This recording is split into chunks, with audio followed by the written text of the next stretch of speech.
제목이 좀 길죠. 자기 소견을 버리고 그분의 해결책을 취하라라는 제목입니다. 우리가 이제 지난 3달 동안 이 사사기의 전체를 다 보았습니다. 우리가 9월 달부터 본문을 다루었고 오늘부로 이제 이 사사기 강해가 전체적으로 이제 다 맞춰지게 되는데요. 우리가 이 사사기를 볼 때에 어떻게 보았습니까? 초반에는 사사들을 좀 중심으로 우리가 보면서 온니엘, 에훗, 삼갈, 드보라, 입다, 삼손과 같은 이 쟁쟁한 사사들을 우리가 한 명씩 다루면서 그 사사를 통해서 시대를 좀 다뤘던 우리가 전반의 이제 부분들을 다뤘습니다. 그리고 말미에 와서는 이 사사기의 시대적인 모습을 그대로 들여다볼 수 있는 2가지의 사건이 있었죠. 이 사건들을 중심으로 해서 우리가 그 당시의 시대가 어떠했는지를 짐작해보는 그러한 본문들을 우리가 함께 살펴보았습니다. 자, 중요한 것은 이 시간상으로 생각했을 때에 오히려 말미에 있는 이 사건들이 언제죠? 사사기의 초입에 있었던 사건이다. 그러니까 사사기의 도입, 이제 사사기 들어갈 때의 사건이 17장부터 21장까지의 말씀의 시간적인 배경이다라는 것을 우리가 이미 한번 다룬 적이 있습니다. 이러한 배치가 여러분 어찌 보면은 이 사사기의 저자의 의도적인 배치라는 사실을 우리가 좀 기억해야 합니다. 왜 그랬을까요? 앞에 있는 1장부터 16장까지의 이 쟁쟁한 사사들의 이야기 이후에 왜 굳이 사사기 초기의 이야기를 17장부터 21장까지의 말씀을 뒤에 놓았을까? 이건 다분히 저자의 의도적인 편집이다라는 거죠. 작가가 그러니까 저자가 바로 뒤에 있는 이 내용 안에 충분한 주제를 담아놨기 때문이다라고 우리가 이야기할 수가 있습니다. 자, 그렇다면 왜 사사기 초입의 사건을 맨 뒤에 다루었는가? 그것은 바로 오늘 보았던 마지막 구절, 이 마지막 구절을 거론하기 위해서다라고 할 수가 있겠죠. 이 마지막 구절 우리 같이 한번 읽어볼까요? 시작. 그때에 이스라엘에 왕이 없으므로 사람이 각기 자기의 소견에 옳은 대로 행하였더라. 아멘. 이미 우리는 이 마지막 구절이 이 사사기 전체의 핵심이고 주제라는 사실을 우리가 이미 알고 있습니다. 우리가 이걸 이제 문학적인 차원에서 보았을 때는 이게 미괄식이죠. 그러니까 주제가 뒤에 있습니다. 끝에 이 전체적인 핵심의 이야기를 하고 있는 모습을 우리가 보게 되죠. 자, 중요한 건 이 주제가 되는 말씀이 마지막에 위치해 있다는 것이 오늘 본문에 굉장히 중요한 중요성을 준다라고 하는 거예요. 그러니까 주제가 맨 마지막에 있는 이 구절에 담겨져 있다라는 것이 왜 우리 가운데 중요한 것일까요? 왜냐하면 이 문장이 말하는 이게 왕이 없고 또한 자기 소견을 옳은 대로의 행동이 이 전체적인 본문에 그대로 녹아 있기 때문에 그렇습니다. 그러니까 마지막에 우리가 이 미괄식이 구성이다라고 좀 전에 얘기했었죠. 그러니까 마지막에 있는 이 구절 앞에 나와 있는 모든 상황들이 무엇을 설명하기 위한 것이냐면 바로 그 당시에 왕이 없고 자기의 소견에 옳은 대로의 행동이 어떤 것이었는지를 구체적으로 면면을 볼 수 있도록 이것을 나열해 놓았다라는 것이죠. 그렇기 때문에 우리는 17장과 18장의 말씀에서 이 한 레위인의 제사장을 만들고 또한 단지파의 우상을 세워가는 일들로 해서 굉장한 종교적인 신앙적인 부패가 있었다는 사실을 보았고 또한 우리가 19장부터 21장까지는 그 안에 성적인 도덕적인 타락이 아주 팽배해 있었다라는 사실을 우리가 주목하여 보았던 것을 우리가 기억하실 것입니다. 더욱이 여러분 이것이 시간상으로는 이 사건이 사사기 초입의 사건이라고 얘기했었잖아요. 그러니까 이걸 말미에 거론했다라는 이야기는 우리가 이전에도 얘기했지만 사사기 전체가 이와 같은 것이다. 그러니까 이 정도 수준의 타락을 포함하는 것이다라는 것을 이야기하기 위해서입니다. 그러니까 사사기 초입에서의 사건이기 때문에 이것이 말에 있었을 때의 사건보다 더 라이트, 가벼울 거예요. 근데 그 가벼움이 이 정도고 갈수록 이거보다는 더 심하다라는 것인데 여러분 말씀을 우리가 지금까지 보아서 아시겠지만 절대로 가볍지 않은 내용입니다. 그러니까 가장 가벼운 게 이 정도다. 그러니까 이후에 나타나는 사사기의 모든 분위기와 그 당시의 모습은 더욱더 커다란 타락 가운데 나아가게 된다라는 것을 우리가 저자가 우리 가운데 그걸 의도적으로 알려주길 위해서 이렇게 구성했다라는 것을 볼 수가 있는 거죠. 자, 그런 차원에서 오늘 우리가 이 본문을 보게 되면 이 본문이 굉장히 중요한 본문이라는 사실을 우리가 알게 되는 것이죠.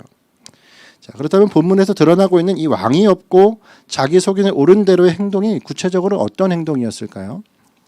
바로 이스라엘 지파들이 문제에 대한 해결책으로 내놓은 것들과 그들의 태도가 바로 그것들을 지칭하는 것입니다. 그러니까 이 이스라엘 백성들이 문제를 바라보는 그 해결책, 이것이 무엇이라는 거예요? 자기 소견이라는 거예요.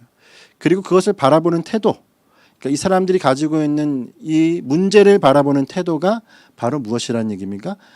왕이 없고 자기 소견에 옳은 방향성을 가진 것이었다라는 것을 이야기해 주는 거예요. 우리 히터를 좀 껐으면 좋겠습니다. 네, 껐나요? 네, 뭔가 좀 덥죠. 네. 자, 그렇다면 이 이스라엘 지파들이 내놓은 해결책이 무엇인가? 그것을 논하려면 먼저 문제가 무엇인지를 좀 생각해 봐야겠죠.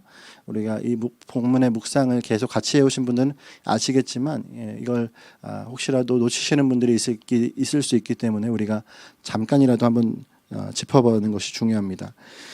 여러분, 이 문제가 무엇이냐라고 했을 때 한마디로 이제 말미에 있는 문제는 베냐민이 이제 소멸의 위기 가운데 있죠. 그 소멸의 위기 가운데 있는 이 베냐민을 어떻게 다시 회생시키느냐가 문제입니다.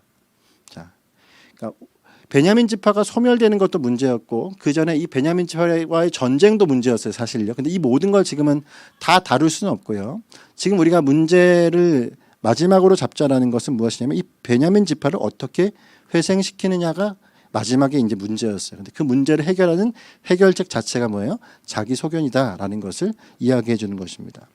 자, 이 베냐민 지파가 그러면 왜 이렇게 참혹한 상황이 되었을까요? 바로 베냐민 지파와 이 이스라엘 다른 지파들과의 전쟁이 있었고 그 전쟁으로 말미암아서 베냐민 지파 안에 있는 모든 여성들이 다 도륙됐습니다. 그러니까 여성이 한 명도 남지 않았어요. 그러니까 베냐민 지파에는 더 이상 아이를 낳을 수 있는 여성이 없는 거예요. 자, 이 상황에서 마지막으로 숨어 있었던 600명의 군사들만 남아 있는 게 베냐민 지파의 모습입니다. 그러니까 이 600명의 남자들, 이 건장한 군사들 빼고는 모조리 다 멸절을 시켜버린 것이 이스라엘의 모습이었다라고 하는 거예요. 중요한 건 이러한 사태를 두고서 이제 이스라엘 전체가 다시 자신들의 잘못이 무엇인지를 자각을 하고 있다라는 거예요.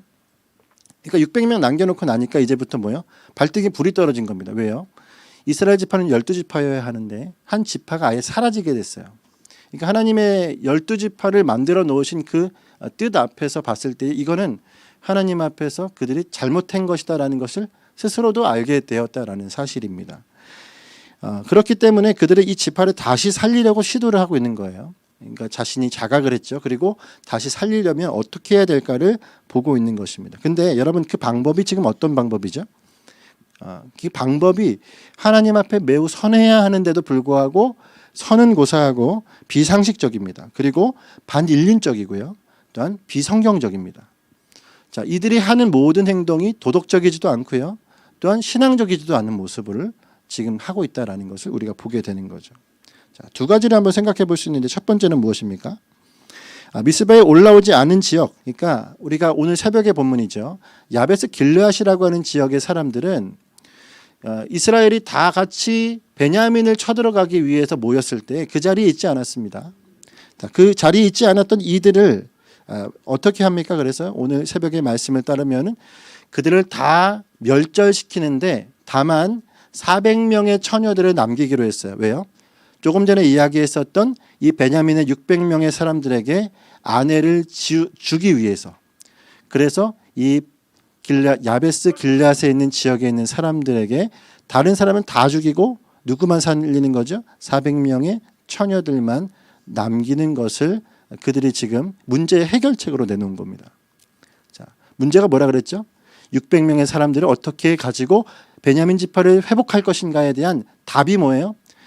다 죽였는데 400명의 처녀만 남겨서 그들을 뭐예요? 강제 이주시킨 거예요. 길르앗 야베스, 그러니까 야베스 길르앗에 있어야 될 그 처녀들이 강제로 사람들의 손에 이끌려 어디로 갑니까?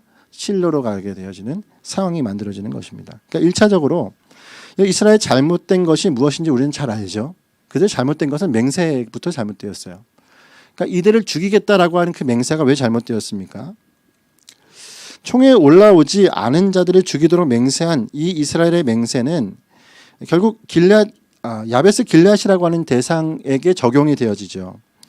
중요한 건 이런 행위도 잘못된 맹세에서 이루어진 것이지만 결국 그들이 자신이 가지고 있던 이 모든 일의 그 아이디어, 그러니까 잔꾀 자체도 문제가 있었던 것을 우리가 볼 수 있는 것입니다. 바로 그들 중에 처녀만 남겨놓고 베냐민 지파에게 주어 이 문제를 해결하겠다라는 것이죠. 여러분, 이러한 모습에서 우리는 고심한 흔적이 보여집니다. 왜요? 그 고심한 흔적이 무엇이냐면 바로 길앗 백성이 총에 오지 않았잖아요. 총에 온 자들만 맹세했을 거 아니에요. 뭘로요? 바로 우리 총회에 있는 사람들이 베냐민 지파에게 아내를 주는 것을 우리는 하지 않겠다라고 하는 맹세를 다 했단 말이죠. 거기서 맹세를 안 한 사람은 누굽니까? 베냐민 지파밖에, 야베스 지파밖에 없어요. 야베스 길앗 지파밖에 없어요. 그러니까 야베스 길앗 지파가 아니에요. 야베스 길앗이라고 하는 지역밖에 없어요. 그러니까 이 지역 사람들을 그 중에 처녀 400명을 살려서 이들을 주는 것은 자기들이 세운 법에, 자기들이 세운 맹세에 위법하지 않은 겁니다. 이해가 되시죠? 그래서 고심하고 고심한 끝에 만들어 놓은 것이 이겁니다. 그래서 그 처녀들을 주는 거예요. 여러분, 이 모습이 어떻습니까? 매우 강제적이고 고압적인 모습으로 이 일들을 행하는 것을 우리가 볼 수가 있죠. 생각해 보면 여러분, 내 가족을 죽이고 나를 시집 보낸다라는 거예요. 여러분, 이것처럼 반인륜적인 것이 어디 있습니까? 이게 도덕적인 어떤 상식적인 부분들을 모두 배제한 모습입니다. 그러니까 이스라엘이 하나님을 따르는 백성이라는 그 칭호를 받기에 전혀 적절하지 않는 모습을 그들이 행했다라는 것을 우리가 볼 수가 있는 거죠. 그러니까 성경적으로 봐도 매우 악한 처사로밖에 볼 수 없는 이 일들. 다시 말해서 자기들은 좋은 아이디어라고 생각을 해서 맹세하지 않은 처녀들을 그들에게 주려는 노력을 했던 것은 보이지만 결국 그들의 모습이 무엇입니까? 결국 악한 착각이었다라는 것을 우리가 생각해 볼 수가 있는 거예요. 또 한 가지는 무엇입니까? 오늘 우리가 읽은 본문의 말씀에 나오죠. 이건 한마디로 이렇게 얘기할 수 있습니다. 유괴입니다. 유괴. 자, 19절부터 21절까지의 말씀을 한번 보겠습니다. 19절부터 21절 함께 읽을까요? 시작. 또 이르되 보라, 베델 북쪽 르보나 남쪽 베델에서 세겜으로 올라가는 큰 길 동쪽 실로에 매년 여호와의 명절이 있도다 하고 베냐민 자손에게 명령하여 이르되 가서 포도원에 숨어 보다가 실로의 여자들을 춤을 추러 나오거든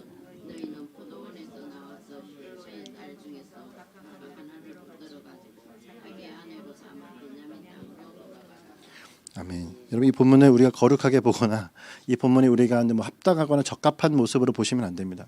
이건 그야말로 납치입니다. 유괴입니다. 사람을 잡아다가 끌고 가는 거예요. 그냥. 여러분, 이게 지금 하나님의 백성으로서 해야 될 모습이냐?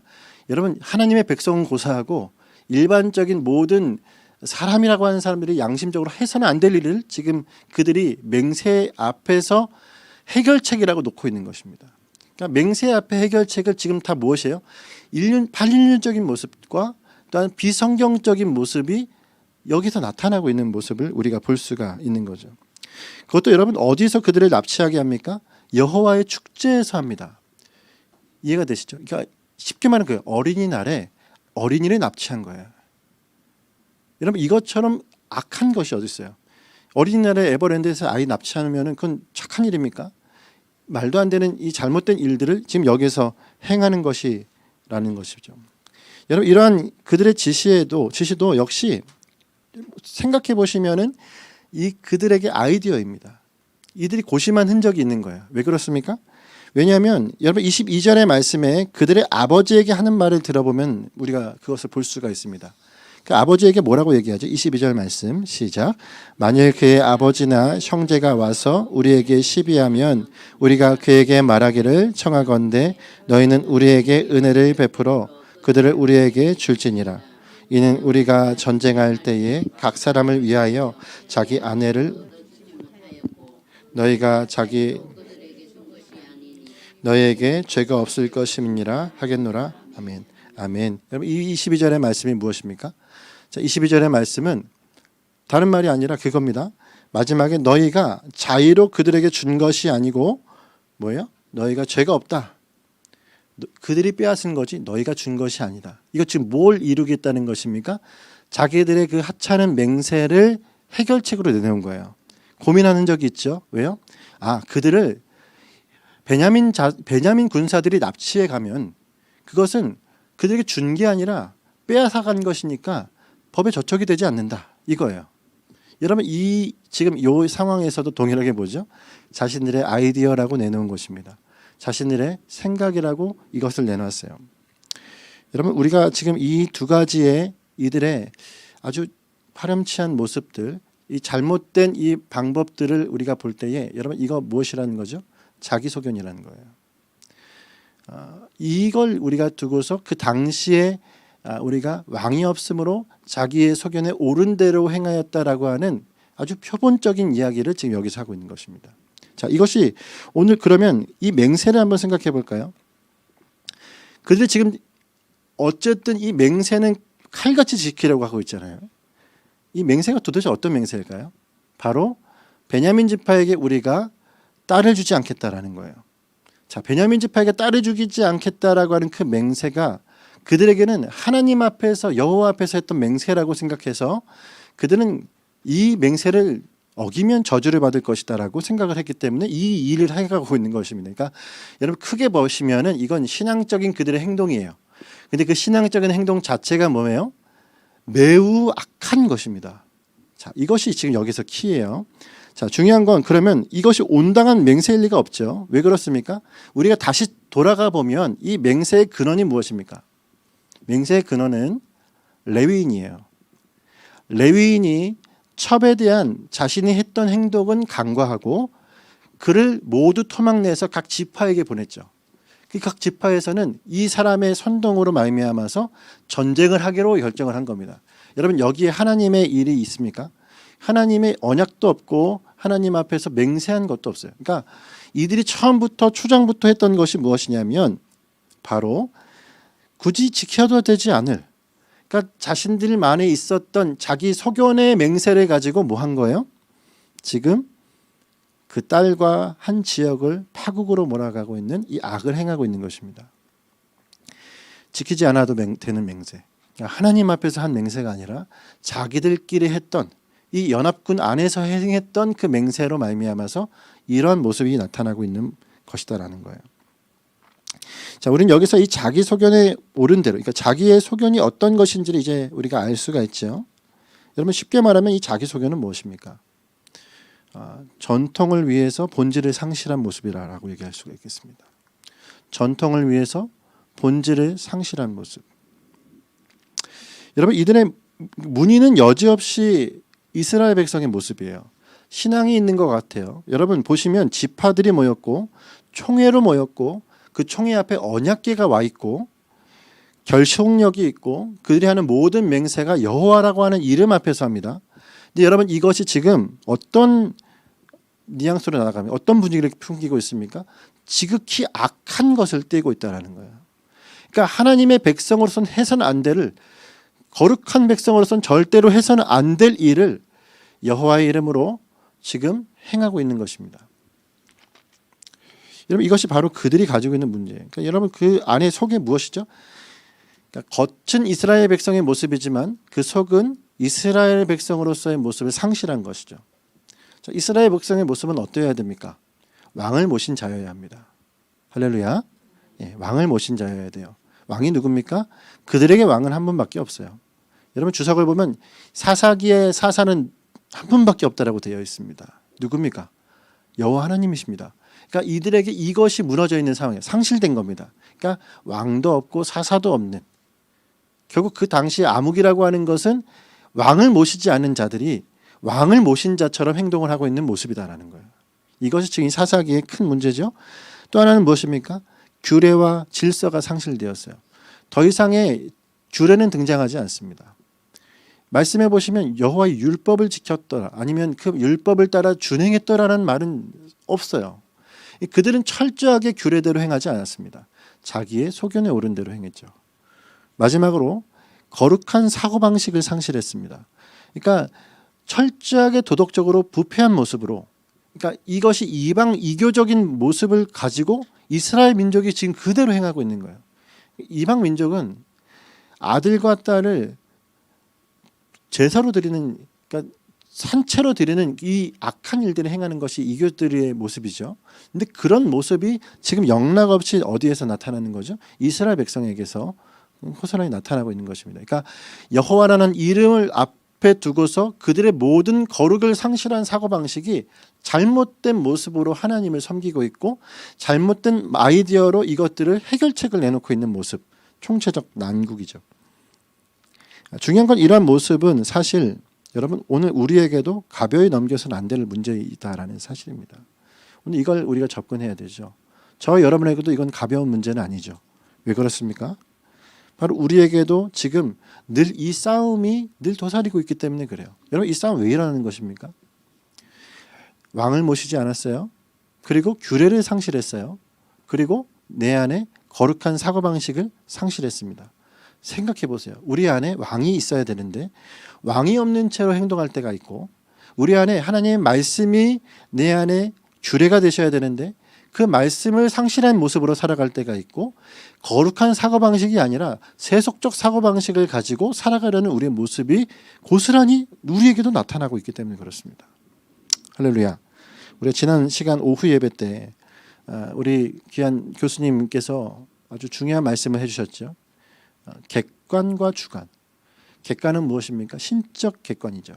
그러니까 하나님께서 이미 세워놓으신 질서, 하나님이 이미 만들어 놓으신 객관 안에서 우리가 그 객관을 쫓아가야 되는 자들인데 우린 지금껏 뭐하죠? 주관을 쫓아가는, 내 안에 있는 것을 내 사고방식과 내 소견에 옳은 대로 하려는 모습이 계속 우리 안에 싸우고 있는 모습을 얘기하셨어요.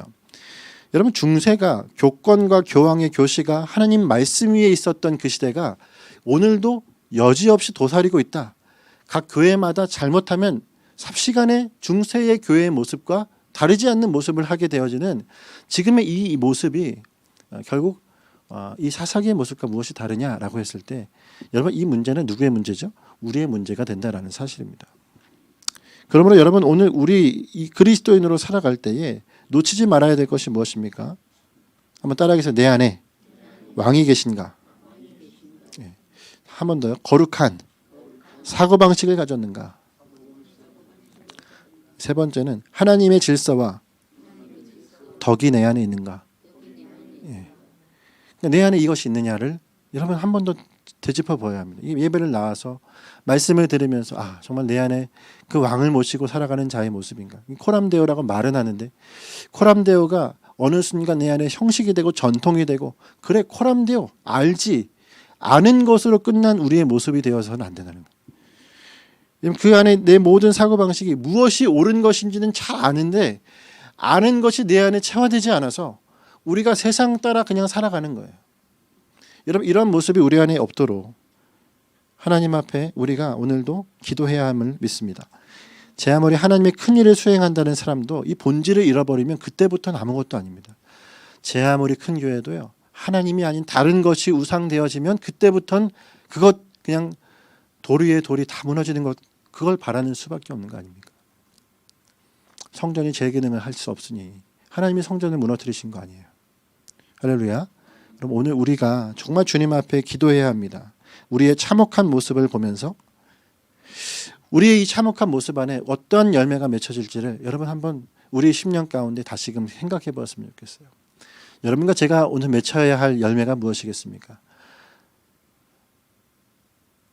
열매로 알리라. 어떤 열매가 맺혀져야 될까요? 감사가 맺혀져야 되지 않겠어요? 감사. 여러분 어떤 그 세계관 강사님이 그렇게 얘기하시더라고요. 보수 기독교의 핵심 가치는 감사다. 여러분 그건 이제 한 어떤 그 진영을 의미하는 것이 아니에요. 초월적인 가치를 가지고 하나님 앞에 객관적인 질서가 무엇인지 아는 사람의 궁극적인 마지막은 감사여야 합니다. 왜요? 내가 그러하지 못한 자이기 때문에 그래요. 저와 여러분이 오늘 어떤 자인지 알잖아요. 죄인이에요. 근데 은혜 받은 죄인일 뿐이에요. 주님이 나를 의롭다 칭하여 주셔서 내가 이 자리에 있는 것이지, 그것 이외에 저와 여러분이 주님 앞에 설 수 있을 만한 어떤 여러분 자격이 있습니까? 주님 우리 가운데 주신 다른 이름이 없이 예수 그리스도 그 이름 한 분으로 우리가 이 자리에 있는 거 아닙니까? 그럴 때 여러분 우리가 주님 앞에 해야 될 것은 감사밖에 없는 거예요. 감사밖에. 이 사사기의 모습은 우리의 모습이고, 이 우리의 모습은 오늘 나 스스로가 감사로밖에 나아갈 것이 없다라는 것을 그대로 말해주기 때문입니다. 그러므로 여러분 감사가 우리의 삶에 회복되시길 바랍니다. 지난 주일에 얘기했던 것처럼 기쁨만 회복되면 안 되죠. 왜 감사하는지, 왜 우리 안에 감사가 중요한 것인지를 아는 자의 모습이 저 여러분의 모습이 되어야 할 줄 믿습니다. 할렐루야. 아멘. 그런 자의 모습이 우리 안에 있었으면 좋겠어요. 우리 한 가지만 더 좀 다루고 말씀을 마쳤으면 좋겠는데요. 우리 오늘 새벽에도 이 얘기를 했습니다. 이 15절의 말씀. 결국 이들의 태도는 무엇이냐? 결국 태도의 끝자락에 그들이 가지고 있는 모습은 이 15절의 말씀에 잘 나타나 있어요. 15절입니다. 한번 읽겠습니다. 시작. 백성들이 베냐민을 위하여 뉘우쳤으니 이는 여호와께서 이스라엘 지파들 중에 아멘. 여러분 이 15절의 말씀을 이제 우리가 보면은 이 말씀은 우리가 지속적으로 자신의 생각에 갇혀서 하나님을 자신을 위한 구실로 전락시켜버린 태도를 보여줍니다. 그러니까 하나님이란 분을 나를 위한 구실로 삼고 있는 거예요. 하나님의 이름은 명분만 남은 것입니다. 그러니까 하나님이 나에게 이용당하고 계신 거예요. 이 15절의 말씀이 그 의미거든요. 근데 여러분 이 지금 번역상의 이 의미로 봤을 때는 잘 그것이 보여지지 않죠. 백성들이 베냐민을 위하여 뉘우쳤으니 이는 여호와께서 이스라엘 지파들 중에 한 지파가 빠지게 하셨음이더라. 여러분 이걸 우리가 새 번역 성경으로 좀 한번 봤으면 좋겠어요. 앞에 있는 잠시만요. 분명히 한번 여기 있는 새 번역 성경으로 번역된 걸 한번 여러분 읽어보시겠어요? 한번 읽겠습니다. 시작. 주님께서 이스라엘 지파들 가운데서 한 지파가 비어 틈이 생기게 하셨으므로 이스라엘 백성은 여러분 이거 누구 생각입니까? 이 전체적인 맥락이 이스라엘 백성의 생각이에요. 지금 누가 이 한 일이라고 생각하는 거예요? 지금 이 지파에게 틈이 생기게 한 것을 하나님이 하셨고 자신은 뭐예요? 그걸 딱하게 생각하는 겁니다. 여러분 이거 결국 무슨 얘기냐면 이 모든 일 하나님이 하셨는데 누가 이거 지금 메꾼다고 생각하는 거예요? 자신들이 메꾼다고 생각하는 거예요. 결국 이 하나님 앞에서 이스라엘 백성이 어떤 모습이냐면 한마디로 하나님을 능멸하는 모습이에요. 어떻게 능멸하고 있습니까? 이스라엘 지파의 소멸 위기를 자처한 것이 누구예요? 자신들임에도 불구하고 시치미를 뚝대고 있는 겁니다. 그러면서 뭐 하는 거예요? 하나님이 이 모든 것 하신 거 아닙니까? 우리가 이 모든 것 그래도 이렇게나마 해결할 수 있는 것 다행 아닙니까? 이 정도로 하나님 앞에 나아가고 있는 모습인 거예요. 여러분 마치 하나님 앞에서 그들의 모든 상황을 하나님이 저질렀고 이걸 우리가 수습한다라고 말하고 있는 그들의 모습이 결국 무슨 얘기입니까? 자기 소견에 옳은 대로 생각하고 있는 거예요. 하나님을 어떻게 보는 겁니까? 철저하게 왕을 무시하고 자기 주장을 위해서 하나님을 이용하고 있는 상태입니다. 하나님은 자기를 위해서 있는 거예요. 여러분 이런 모습이 당시에 이 이스라엘 백성의 모습이었던 거죠. 여러분 우리가 절대로 가서도 안 되고 해서도 안 되는 것이 무엇입니까? 바로 하나님을 이용하는 태도입니다. 할렐루야. 절대로 하나님을 이용해서는 안 돼요. 하나님 우리 가운데 이용당하셔야 될 분이 아닙니다. 하나님 우리 가운데 이용당하실 분이 아니에요. 우리는 그런 태도로 하나님을 업신여겨서는 안 됩니다. 하나님을 업신여긴다라는 건 무슨 행동이죠? 반역적인 행동이에요. 하나님을 반역하는 행동이 하나님을 업신여기는 거예요. 그러면 여러분 오늘 우리가 뒤에도 저기 우리 있잖아요. 코람데오라고 하는 하나님 앞에서라고 하는 것이 우리 가운데 그저 이름만 남아있는 구호가 되지 않기를 바랍니다. 그러니까 하나님이 나는 하나님을 이용해서 오늘 이 자리에 있음, 또한 앞으로 좀 잘 되면 좋겠다라고 해서 그 하나님의 이름을 이용해 먹으려는 생각이 우리 가운데 있다면 여러분 그것은 하나님의 백성다운 생각과 마음이 아니라는 것입니다. 철저하게 하나님 앞에 회개해야 할 모습인 거죠. 여러분, 이러한 태도가 언제 나타날까요? 저 여러분에게도 나타나거든요. 죄를 알고도 죄를 지을 때예요. 죄를 알고도 죄를 지을 때. 내가 이거 죄인 줄 알거든요. 근데 그 죄인 줄 알면서도 눈 하나 깜짝 안 하고 그 죄를 선택할 때가 있어요. 그때 우리는 뭐 하는 겁니까? 하나님 앞에 그분의 경외하심이 우리 가운데 있어야에도 불구하고 그분 앞에 업신여기는 반역적인 태도를 하는 겁니다. 우리가 뭘 사랑하는 거예요? 겉으로는 하나님 사랑합니다. 겉으로는 하나님 위해서 하는 겁니다. 겉으로는 하나님 위해서 하나님 도우려고 하는 거예요. 얘기하는데 결국 마음은 뭐합니까? 하나님이 아니라 나를 위한 것. 내가 선택하고 싶은 것을 따라가고자 하는 것이다.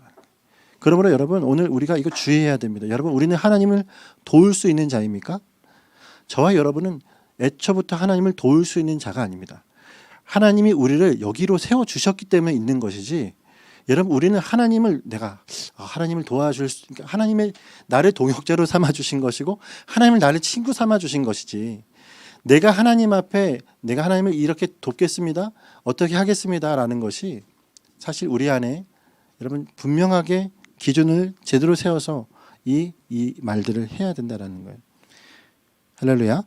우리가 하나님 앞에 취해야 될 행동은 무엇입니까? 순전한 청지기. 하나님 앞에 청지기입니다. 주님께서 우리 가운데 맡기신 일에 대해서 충성된 자의 모습으로 나가는 모습이에요. 그러므로 여러분, 이 말씀의 결론을 맺겠습니다. 여러분, 사사기를 살펴보면은 우리 안에 이 죄된 습성이 얼마나 끈질기게 여러분 나타나 있는지를 알 수가 있어요. 사사기 전체는 뭐예요? 끈질기게 놓지 않는 죄예요. 끈질기게 죄만 쫓아가는 이스라엘 백성의 모습이에요. 어떻게요? 초반이 그래도 좀 나은 건데, 나은 것도 개차반이었고, 근데 그게 뭐예요? 끝으로 갈수록 더 심해지는, 점진적으로 더 악해지는 이 사사기를 우리가 지금 3개월 동안 보았습니다. 3개월 동안 이 사태를 보았던 저와 여러분이 오늘 죄에 대해서 경각심을 갖지 못하고 이 땅에 대해서 이걸 나 스스로가 오늘 내 안에서 대입하지 못한다면 여러분, 그 모습이 누구에게 있는 거죠? 우리에게 동일하게 있는 거 아닙니까? 하나님을 이용할 줄 아는데 나는 절대 하나님 앞에 죄와 하나님을 선택하라고 할 때 결국 나는 어디를 선택하고 있는 거예요? 사람들은 모르겠지만 하나님 편이 아는 걸 선택하려고 하는 우리의 모습이 그대로 드러나는 것입니다. 3개월이 아니라 1년을 보아도, 여러분 수십 년을 신앙생활해도 이 한 자락을 뛰어넘지 못하는 우리의 모습이 되었을 때, 여러분 오늘 우리의 모습이 어떻습니까? 주님 앞에 비참한 이 사사의 모습이 사사기의 모습과 다르지 않다라는 사실이에요. 여러분, 이 어두운 이야기가 그래도 불구하고 오늘 우리 가운데 빛이 됨을 믿습니다. 할렐루야. 왜 그렇습니까? 삼손이 아무것도 할 수 없는 그때, 가장 어둡고 가장 모든 것이 암흑이었던 그때에 삼손은 힘도 없고 아무것도 할 수 없을 그때 하나님 한 번만 나를 도우사 내게 힘을 주시면 주여 내가 이 일을 할 수 있겠습니다. 그때 누가 하신 겁니까? 여호와 하나님이 하셨단 말이에요. 여러분, 이것이 구약에 나타나는 복음의 예표 아닙니까? 우리가 할 수 없는, 우리로선 소망이 없는 그때 누가 하십니까? 주님이 하시는 거예요. 주님이 우리가 전혀 우리 속으로는 빛이라고 내는 것을 낼 수도 없고, 빛이 왔어도 빛을 모르는 이 아둔한 백성에게 그리스도가 오신 바가 무엇입니까? 우리에게 소망이 있어서 온 게 아니라 소망이 없는 우리를 보시고 오셨다는 사실입니다. 할렐루야. 여러분, 사사기를 보시고 복음을 보시길 바라요. 이 우리의 완악함, 3개월이 되었든 10개월이 되었든 1년이 되었든 10년이 되었든 변하지 않는 것 같은 우리를 향하여 하나님이 오늘 복음을 주셨고, 그 복음으로 말미암아 오늘 우리가 나는 이러하지만 그래도 하나님 아버지 앞에 나는 그리스도인으로 살아갈 수 있도록 나를 택해 주시고 칭해 주셨다는 사실 앞에 감사하며 나가는 저 여러분이 되시기를 간절히 바랍니다. 오늘 이걸 알아야죠. 이 감격 앞에 우리가 서야죠. 그러니까 3개월 했다고 책거리 할 시간이 아니라 하나님 앞에 감사와 찬양을 올려드리는, 감격이 주님 앞에 나가는 시간이 저와 여러분의 모습이 되었으면 좋겠습니다. 이미 우리는 이 구원을 온몸으로 받은 자입니다. 한번 따라할게요. 우리는 은혜를 온몸으로 받았습니다. 저 여러분이 사사기에 있었다면 여러분 뼈도 못 추려요. 근데 여러분, 우리가 뭘 잘했습니까? 아무것도 한 게 없는데 우리는 이 은혜를 그냥 온몸으로 받았어요. 오늘 이 자리에 하나님의 은혜가 우리 안에 온몸으로 부어지고 있단 말이죠. 놀랍지 않으십니까? 우리가 한 것이 아무것도 없는데 우리가 주님 앞에 택한 백성이 되었다라는 사실입니다. 태초부터 우리를 예정하셔서 우리를 하나님의 백성 삼으시겠다고 하신 그 은혜 가운데 저 여러분이 있다. 저 사람은 왜 없어요? 저 사람은 왜 안 돼요가 아니라 내가 있다라고 하는 그 사실 자체 안에서 그것만이 내 안에 큰 은혜와 감격입니다. 여러분, 자기의 소견이 난무한다라는 건 나의 해결책이 난무한다는 뜻이죠. 이 땅을 바라보면서 그리스도인으로 우리가 그럼 어떻게 살아야 하는가? 나의 해결책이 난무하고 내 머릿속으로 내 가슴으로 내 아이디어가 창궐하고 참신한데 이렇게 하면 안 될까? 예배는 좀 이렇게 해보면 안 될까? 목회 좀 이렇게 해보면 안 될까? 새벽 예배 좀 없애고 예배 좀 단촐하게 하고 세션 좀 잘 꾸려서 좋은 강당에서 사람들이 구미가 남기는 얘기를 하며 예배를 드리면 좀 안 될까? 참신한 우리의 생각은 다 거둬야 합니다. 그렇게 하지 말란 얘기가 아니라 여러분 우리 안에 하나님 앞에서의 참신한 아이디어가 아니라 여러분 우리는 뭐예요? 주님의 마음에 합한 자의 마음이 있어야 돼요. 그죠? 우직하니 오늘 새벽에도 얘기했어요. 우직하게 하나님 쫓아가는 자가 되시길 간절히 바랍니다. 그러므로 여러분 우리는 자기 소견이 아닙니다. 하나님의 소견. 하나님의 소견은 뭘까요? 하나님의 소견은 복음입니다. 의사가 환자에게 뭘 소견하겠어요? 의사가 환자에게 뭘 소견해 주겠습니까? 그를 치료할 것을 소개해 주지 않겠어요? 하나님의 소견은 복음입니다. 우리 가운데 하나님의 해결책을 주신단 말이에요. 그럼 우리는 무엇을 해야 되는 자예요? 그 해결책을 안 자잖아요. 안 사람은 해결책을 전하는 자입니다. 오늘 저와 여러분이 그러한 자임을 믿습니다. 오늘 그래서 말씀 제목이 뭐죠? 자기 소견을 버리고 그분의 해결책을 취하라는 거예요. 그분의 소견을 취하십시오. 우리의 영적 의사가 되시며 우리의 모든 자들의 여러분 아버지 되시는 그분의 뜻을 따라가십시오. 그것이 이 사사기의 결론입니다. 오늘 저와 여러분이 그 뜻을 바라보며 하나님 앞에 나아가는 복된 한 주간의 삶이 되시기를 간절히 축원합니다. 함께 이 시간 기도하겠습니다.